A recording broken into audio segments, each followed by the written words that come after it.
ദുരന്തത്തിന്റെ 5ാം ദിവസം വിപുലമായ തെരച്ചിലാണ് കാണാതായവർക്ക് വേണ്ടി ഉത്തരാഖണ്ഡിലെ ധരാലിയിൽ നടക്കുന്നത്. റഡാർ സംവിധാനം ഉപയോഗിച്ച് ജീവന്റെ തുടിപ്പ് മണ്ണിനടിയിലുണ്ടോ എന്ന് പരിശോധിക്കുകയാണ് ഇവിടെ NDRF സംഘം. ധരാലിയിലെ ദുരന്തഭൂമിയിൽ നിന്ന് PR സുനിൽ തയ്യാറാക്കിയ റിപ്പോർട്ട്. ധരാലിയിലെ ദുരന്തഭൂമിയിൽ ഇപ്പോൾ തെരച്ചിൽ തുടരുകയാണ്.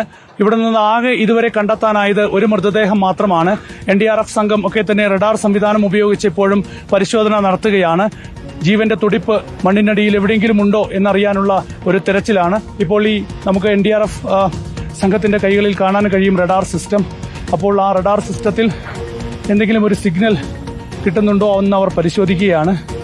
അപ്പോൾ ആ എന്തെങ്കിലും ഒരു സിഗ്നൽ കിട്ടുന്നുണ്ടെങ്കിൽ ആ പ്രദേശത്ത് തിരച്ചിൽ നടത്തി അവരെ രക്ഷപ്പെടുത്താൻ കഴിയുമോ, അവരെ പുറത്തെടുക്കാൻ കഴിയുമോ എന്ന് പരിശോധിക്കുകയാണ്. അപ്പോൾ ഇന്ന് ദുരന്തത്തിന്റെ 5ാം ദിവസമാണ്.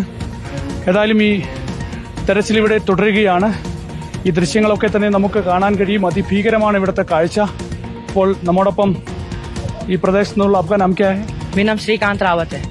क्या स्थिति है इधर? स्थिति से क्या होनी, सारा गांव बग गया यहाँ पे। किसी ने अपने बच्चे खो दिए, किसी ने अपने सुहाग खो दिया, किसी ने अपने सारे दुकानदारी खो दी। क्या बोल सकते, सरकार जो करना चाहिए। आपका कोई जानकारी था इधर, कोई फैमिली मेंबर?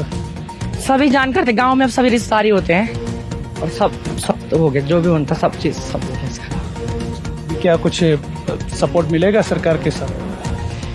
अब सरकार कर ही रही है, मतलब मोमबत्ती वगैरह नहीं थी, हर चीज लाइट वगैरह तो कुछ थी नहीं। अब कल तक लाइट वगैरह भी आ गई, मोमबत्ती की व्यवस्था भी थी। इससे पहले सारे गांव वालों को गंगोत्री रखा गया, वहीं पे सब लोगों के लिए खाने पीने की व्यवस्था थी।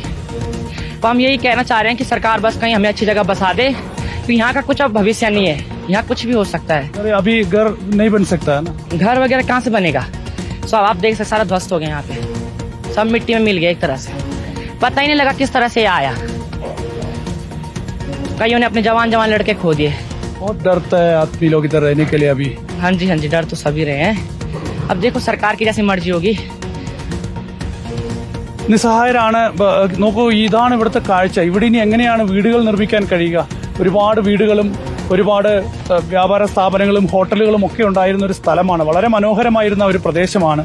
വിനോദസഞ്ചാരികളൊക്കെ തന്നെ വന്ന് ഇവിടെ താമസിക്കുന്ന, ഒരുപാട് ദിവസമൊക്കെ നിൽക്കുന്ന അതിമനോഹരമായ ആപ്പിൾ തോട്ടങ്ങളുള്ള ഒരു സ്ഥലം. മഞ്ഞുകാലത്താണെങ്കിൽ ഇവിടെ മഞ്ഞ് മൂടി വളരെ മനോഹരമായ ഒരു സ്ഥലമാണ്. അതാണ് ഇങ്ങനെ കുറേ പാറകളുടെ ഒരു പറമ്പായി മാറിയിരിക്കുന്നത്.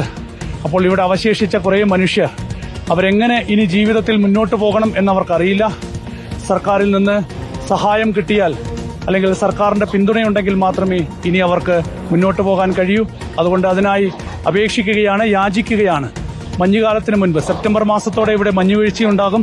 അപ്പോൾ അതിനു മുൻപ് താമസിക്കാൻ ഒരിടം, അതാണ് ഭൂരിഭാഗം പേരുടെയും ആവശ്യം, അപേക്ഷ. ധരാലിയിലെ ദുരന്തഭൂമിയിൽ നിന്നും ക്യാമറമാൻ നന്ദു പേരാമ്പ്രയ്ക്കൊപ്പം PR സുനിൽ ഇൻ റിപ്പോർട്ടർ.